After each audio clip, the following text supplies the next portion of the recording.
اعوذ باللہ من الشیطان الرجیم بسم اللہ الرحمن الرحیم۔ کیا قاتلین امام حسین علیہ السلام شیعہ تھے یا وہ بزرگوار اور ان کی اولادیں تھیں جن کے لیے اللہ تعالیٰ نے قرآن حکیم میں سورہ منافقون کے ذریعے اشارہ فرمایا؟ میرا اس موضوع پر بات کرنے کی آج تیسری مجلس ہے، جس کا مقصد کسی بھی فرقے کی دل آزاری نہیں بلکہ صحابہ اور تابعین کے لبادے میں چھپے منافقین کو بے نقاب کرنا ہے اور اہل علم حضرات کے سامنے حقیقت کو کھل کر بیان کرنا ہے۔ فقہ ناسبی اور ان سے ملتی جلتی سوچ رکھنے والوں کو علمی پیراہے میں رہتے ہوئے جواب دینا ہے، جو امام حسین علیہ السلام جیسی پاک ہستی کی شہادت کے واقعے کو محض شیعوں کی رنگ بازی اور خود ساختہ جھوٹی کہانی قرار دیتے آئے اور اپنے بزرگوں کو بچانے کے لیے اس کا الزام شیعیان علی علیہ السلام پر ڈالتے آئے۔ ویسے بھی بہت ہمت و مردانگی چاہیے قاتلین امام حسین علیہ السلام کا نام کھل کر لینے میں، کیونکہ اگر غیرت جمع کر کے نام لے بھی لیا جائے تو ان کتابوں کی شرعی حیثیت پھر کیا بچے گی جن کے کچھ راویان حدیث وہ ہوں جو نواسہ رسول صلی اللہ علیہ وآلہ وسلم کے قاتل ہوں۔ میں ہوں علی کاظمی اور آپ دیکھ رہے ہیں اہل بیت چینل۔ تابعین کے لبادے میں چھپا پہلا منافق جس نے نہ صرف ابن زیاد ملعون کی فوج کی قیادت کرتے ہوئے کوفہ میں مسلم بن عقیل علیہ السلام کو گرفتار کیا، بلکہ روز عاشوراء کربلا میں امام حسین علیہ السلام کی پیغمبر اکرم صلی اللہ علیہ وآلہ وسلم سے نسبت کا بھی انکار کیا، اس ملعون کا نام ہے محمد بن اشعث بن قیس کندی، جو ابن اشعث کے نام سے جانا جاتا ہے۔ اس کا باپ اشعث بن قیس کندی بعد رسول صلی اللہ علیہ وآلہ وسلم مرتد ہو گیا، یعنی کہ آسان الفاظ میں ایسے صحابی کا بیٹا جس نے مرتد ہونے کے بعد دوبارہ موت کے خوف سے اسلام قبول کیا۔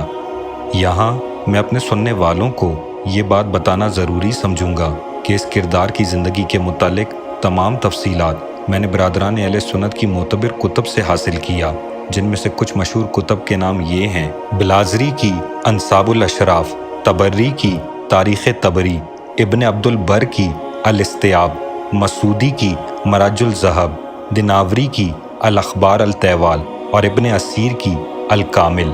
محمد بن اشعث کے گھرانے پر نظر ڈالی جائے تو اس کے والد اشعث بن قیس کندی قبیلہ کندہ کا سردار تھا اور آذربائیجان میں امام علی علیہ السلام کی جانب سے والی بنا کر بھیجا گیا، مگر بدعنوانی کی وجہ سے عہدے سے معزولی اور شرمندگی اس کا مقدر بنی۔ یہی وجہ ہے کہ جنگ صفین میں امیر المومنین علیہ السلام کے لشکر میں ہوتے ہوئے بھی امام علی علیہ السلام کے خلاف خوارج کی تحریک میں اپنا کلیدی کردار ادا کیا، اور امام علی علیہ السلام کی شہادت کے بعد اشعث اور اس کے آل اولاد کو معاویہ کی جانب سے ان کی خدمات کے صلے میں کوفہ میں ایک نمایاں حیثیت اور مرات حاصل ہوئی۔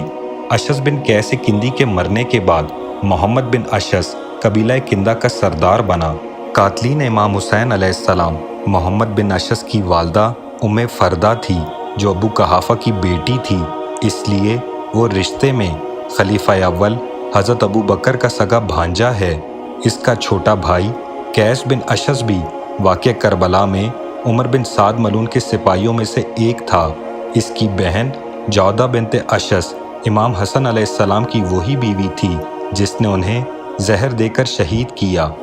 اب کوئی جا کر ان ناسبی مولویوں کے سر پر قرآن رکھ کر پوچھے، جو شیعوں کے نام پر اپنے سننے والوں کو ایک عرصے سے بیوقوف بناتے آئے، کہ کیا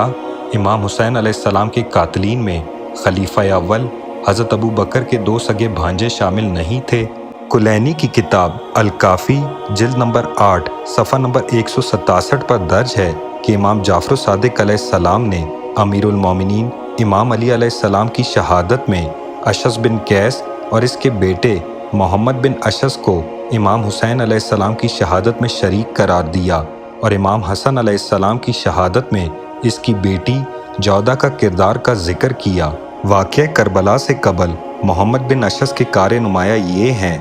نمبر 1، اس کا واضح کردار خلافت بنو امیہ میں کھل کر سامنے آتا ہے۔ معاویہ کے دور حاکمیت میں جب شیعیان علی علیہ السلام کے خلاف ظلم کا بازار گرم ہوا اور ممبر رسول صلی اللہ علیہ وآلہ وسلم سے امام علی علیہ السلام کی شان میں گستاخی کا آغاز ہوا، تو صحابی رسول اور شیعیان علی جناب حجر بن عادی نے اس کی شدید الفاظ میں بارہا مذمت اور روکنے کی کوشش کی۔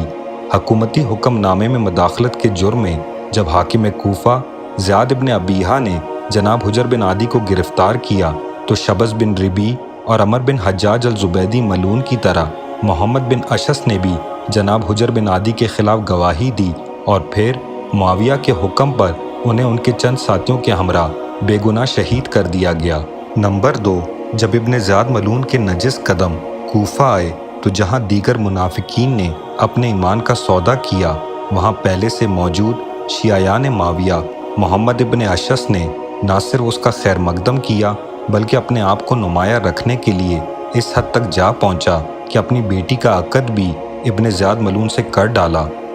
نمبر 3، سفیر امام حسین جناب مسلم بن عقیل علیہ السلام کو پناہ دینے کے جرم میں جن 3 افراد نے جناب ہانی بن عروہ علیہ السلام کو دھوکے سے قصر دارالامارہ ابن زیاد ملعون کے سامنے پیش اور گرفتار کروایا، ابن اشعث ملعون ان میں سے ایک تھا۔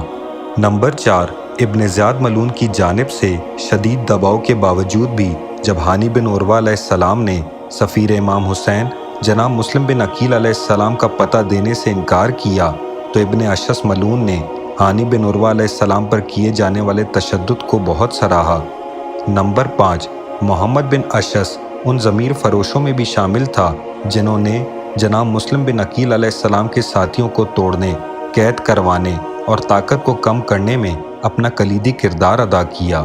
نمبر 6، مرجانہ کی نجس اولاد ابن زیاد ملعون نے جب کوفہ میں مسلم بن عقیل علیہ السلام کی گرفتاری کے لیے اپنے فوجی دستہ روانہ کیا تو ان کی سرداری کا شیطانی فریضہ ابن اشعث ملعون ہی کے حوالے کیا۔ یہ وہی ملعون تھا جس نے جناب مسلم بن عقیل علیہ السلام کی تلوار سے جب اپنے سپاہیوں کو یکے بعد دیگرے کوفہ کی ایک بند گلی میں واصل جہنم ہوتے دیکھا تو ان پر قابو پانے کے لیے یہ پیشکش اور یقین دہانی کرائی کہ اگر وہ اپنی گرفتاری دے دیں تو ابن زیاد سے امان نامہ دلوا دے گا اور ان کی جان بخش دی جائے گی،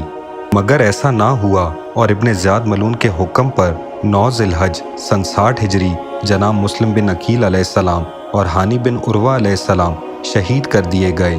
عید الاضحیٰ کے دن ان کے بے سر لاشوں کو رسیوں سے باندھ کر کوفہ میں ایک گلی سے دوسری گلی گھسیٹا گیا اور پھر دارالامارہ پر الٹا لٹکا دیا گیا اور ان کے سروں کو یزید پلید کے پاس شام بھیجا گیا۔ یہاں پر ایک بات کہنا ضروری سمجھتا ہوں کہ جو ناسبی مولوی ایک عرصے سے اپنے سننے والوں کو بے وقوف بناتے آئے کہ امام حسین علیہ السلام کو شیعوں نے خط لکھ کر کوفہ بلایا اور دھوکہ دیا، ان کی ادھوری بات میں دعوے سے مکمل کیے دیتا ہوں کہ امام حسین علیہ السلام کو دھوکہ دینے والے صرف شیعیان معاویہ بچے تھے، کیونکہ شیعیان علی علیہ السلام کے وہ بڑے بڑے نام جنہوں نے امام حسین علیہ السلام کو خط لکھا، ان میں سے اکثریت کو واقعہ کربلا سے قبل کوفہ میں ہی ابن زیاد ملعون نے قید میں ڈال دیا یا شہید کروا دیا، اور باقی جو بچے وہ اصحاب امام حسین علیہ السلام بن کر کربلا میں قیامت تک کے لیے اپنے ناموں کو روشن کر کے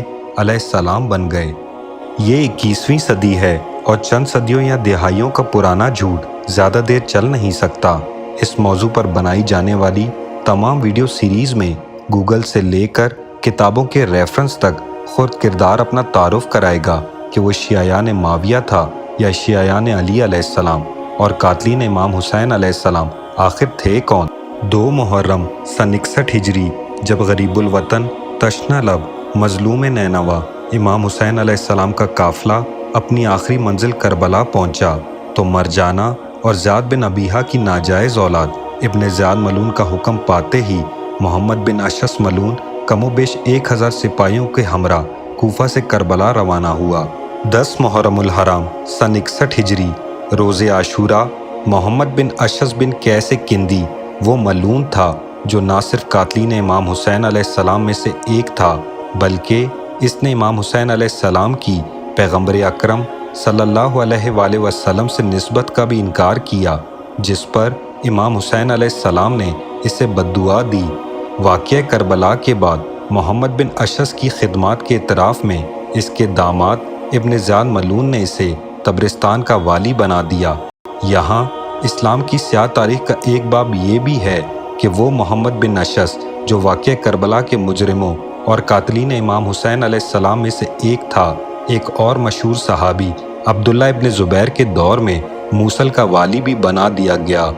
جب کوفہ میں ابن زیاد ملعون کے قید خانے سے رہائی پانے کے بعد شیعیان علی علیہ السلام جناب مختار ثقفی نے قاتلین امام حسین علیہ السلام سے انتقام لینے کے لیے قیام کیا اور کوفہ میں یا صراط الحسین کا پرچم قصر دارالامارہ پر بلند ہوا تو کربلا کے مجرموں کو چن چن کر واصل جہنم کرنے کے ارادے سے ہوشب بن یالی ہمدانی اور ان کے ساتھیوں کو جناب مختار کی طرف سے حکم ملا کہ وہ قادسیہ پہنچ کر ابن اشس ملعون کے محل کا محاصرہ کر کے اسے گرفتار کریں۔ جب یہ فوجی دستہ قادسیہ پہنچا تو ابن اشس ملعون محل کے پچھلے دروازے سے فرار ہونے میں کامیاب ہو چکا تھا۔ امیر مختار کا دوسرا حکم ملتے ہی ان کے ساتھیوں نے اس ملعون کے محل کو مسمار کر کے اسی کے ملبے سے صحابی رسول صلی اللہ علیہ وآلہ وسلم اور شیعیان علی علیہ السلام جناب حجر بن عادی کا گھر دوبارہ تعمیر کروایا